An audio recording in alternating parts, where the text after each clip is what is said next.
Welcome to my shop at Good Maple Bowls. Today I actually turned this beautiful piece of walnut from a piece I had in my shop forever. I think it turned out really nice. It had a couple of cracks in it, which I filled in, and you'll see how. And it's got a little bit of nice pattern right here, and that actually comes through in the back. I kept it simple, a very more modern design, and this is the curve on the side. I think that came out pretty well. However, it was a very interesting dish in terms of trying to capture the video on it. It just didn't want to get captured.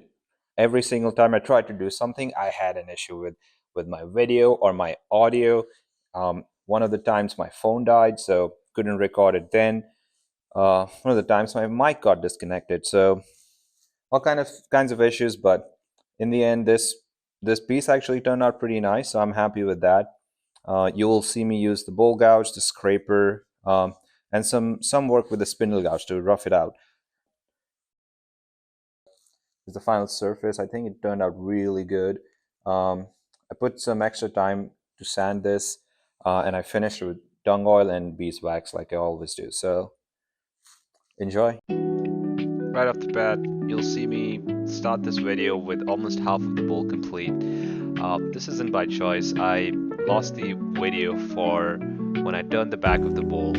I also don't have audio in this segment, so I'll just be guiding you through here around what I was doing and how I approached this piece. First thing I did was pretty much put it back on the screw chuck. That's how I originally turned it. It didn't completely match up to how I had done it, but because I'm only sanding, it didn't make a big difference. I'll just be using this as an opportunity to sand the sides of the bowl and the back of the bowl. As you can see, I use a lot of power sanding, which is totally okay if especially if you're doing square bowls.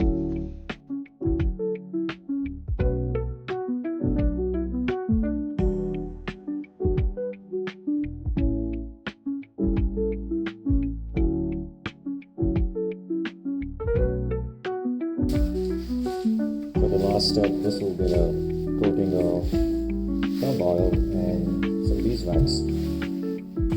Put it down. I had my bowl mounted, so this was a good time for me to get some finish on it.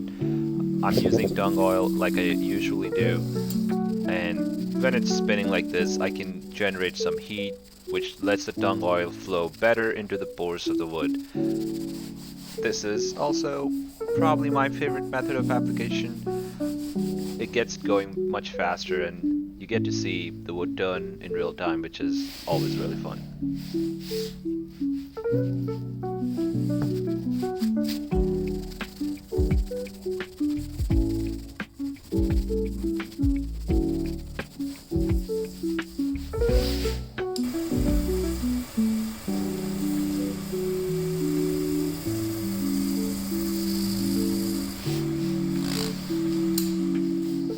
At this point, I'm really enjoying the matte finish beeswax gives to walnut when it's sanded to a higher grit. What do you think? I'm gonna bring you along for the final process. I will be cleaning up the front face, coring in the bowl, so we'll definitely be seeing this bowl come to life as we go along. Start slow, and I'm looking for vibrations. I'm getting some vibrations around 800, so I'm gonna stop right there. Back it up just a little bit. I have a half-inch spindle gouge, and I'm gonna use the left wing to slowly clean it up. Right now I'm shaping, right like that. I just want to clean it up so that I can see what I did. Especially having the wings out. I'll take the time. But once I have this, that's established. I can actually write it double inside.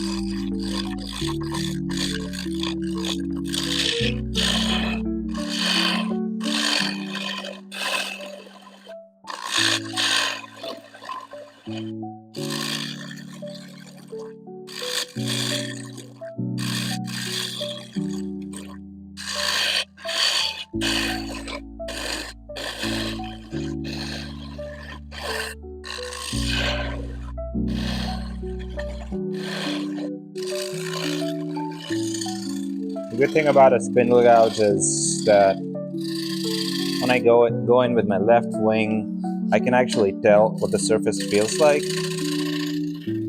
and I can just very gently clean it out. Okay, that's reasonable, but don't leave it on that. I guess I would. My scrapers are made fine vegetables. Not even finish with spindle gouges. I guess spindle gouge leaves a really clean surface. I'm gonna stop it here. Check it out. So yeah, it looks good. I have a crack right here that I need to be aware of. Half-inch bowl gouge.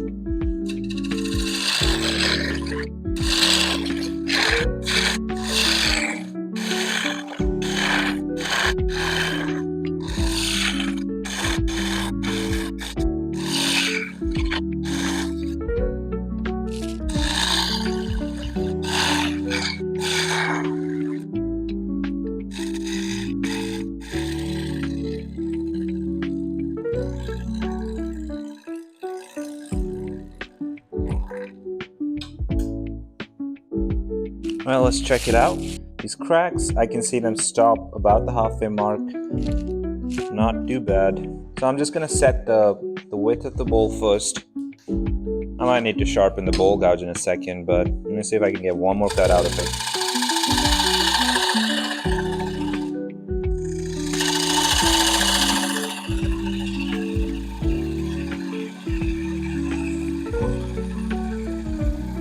I'm just taking my time here with these cuts with the bowl gouge. The recess in the back isn't that deep. I do have tailstock support, but I really don't want to strain the bowl any more than I have to.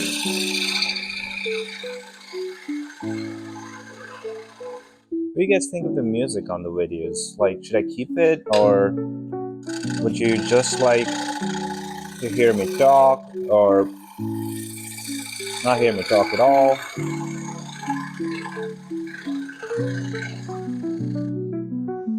Just taking over the center. Sorry about the jump there. Forgot to turn on the camera. It's been happening a lot with this piece, so I'm not even surprised. It just doesn't like the capture, which is fine. They don't like camera size well.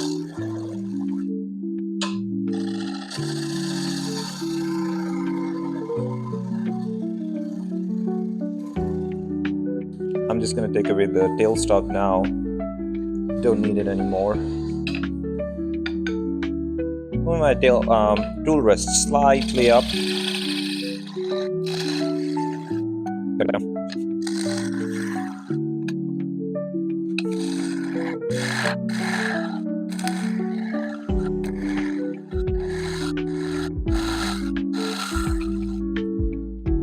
I like to give myself a little bit more room in the bottom by coring out slightly more with the bowl gouge.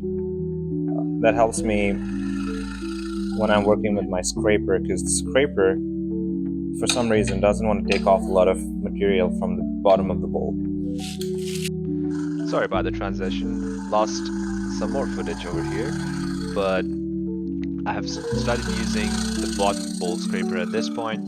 This gives me a lot more control over the curve, and later on in the video you will see me finesse the bowl with it, get pretty close to the final sanding surface. Oh, look at that thing go. It's scraping beautifully.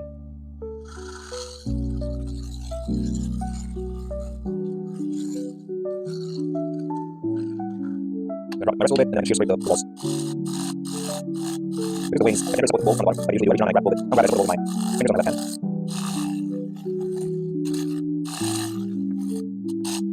So make sure the curve's smooth.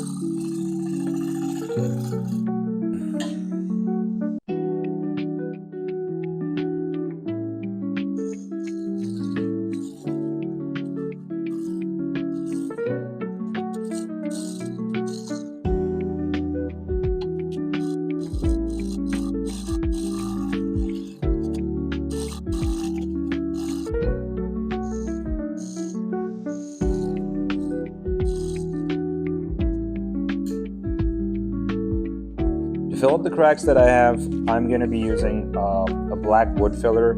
It's some kind of wood putty. Just got it off Amazon. But I like that it's nice and dark. And It says that it takes a while to cure, but I usually don't wait that long. Uh, Probably because I don't care so much about the cracks being filled all the way. I just want them to be filled up enough that it looks more like a feature, not so much like a crack in the bowl. That's just my plan.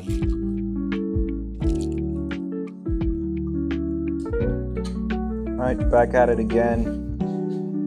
Just making sure that I have a nice curve on the outside.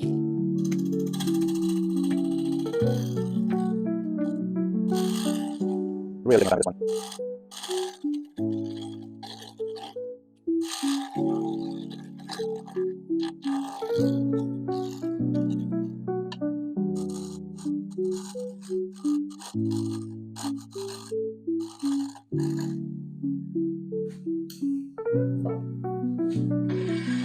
So with a surface like this, I barely want to get a clean surface and that's it, because don't want to mess too much, especially at the end, because there's so little wood that I'm cutting right around here that I can really mess up the curve very quickly. So I'm going to finish it off with my sander, so that's not going to be an issue. The outside looks pretty nice. There's a little bit of filler that's left behind. That's exactly what I wanted. I'm going to give it the inside a quick turn as well, just because I put that filler in. So instead of having to sand down a bunch of it, I'm going to give it a very quick and light cut with the scraper.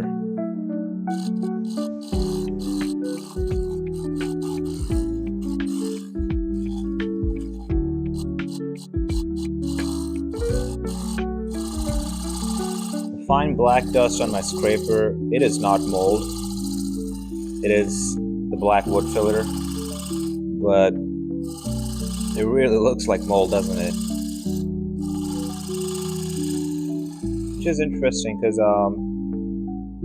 I had a wood filler one time and I left it open for a few days, then closed it back up, but then when I came back to it next time, it had grown mold on it. That wasn't good. Just gonna gently take away the edge.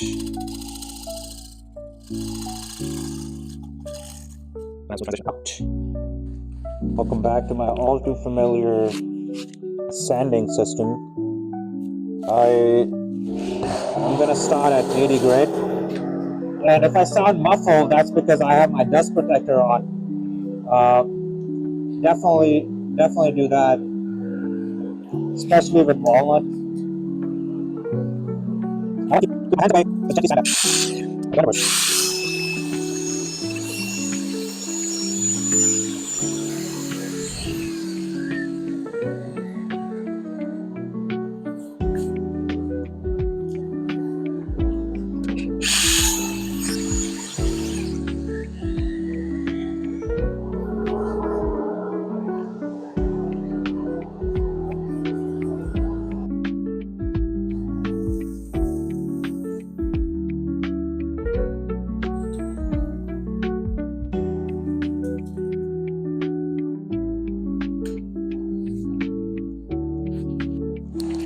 Just gonna use an old rag to sort of clean up the dust from the piece, but looks like there's a lot of tung oil on this rag anyway. I'm just gonna use this,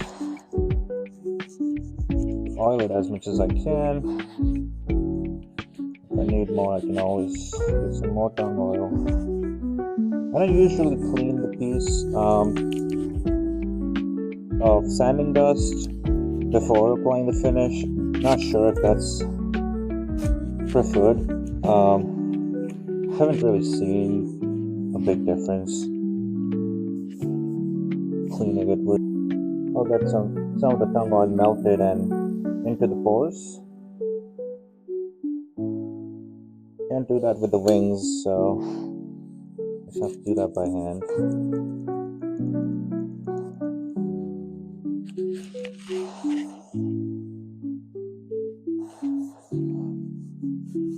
And yeah, I have a lot of little fibers For the final step, I'll be putting some beeswax to protect it from water and also sort of lock in the tung oil smell. I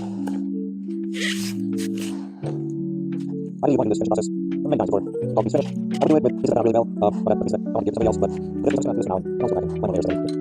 So just grab the beeswax, speed up, let it do its thing. We rub in some of this melted wax under the end grain, the side grain, wings.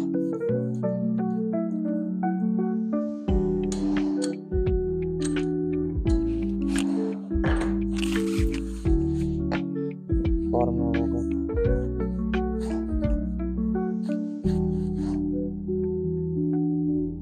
And that's the finished bowl.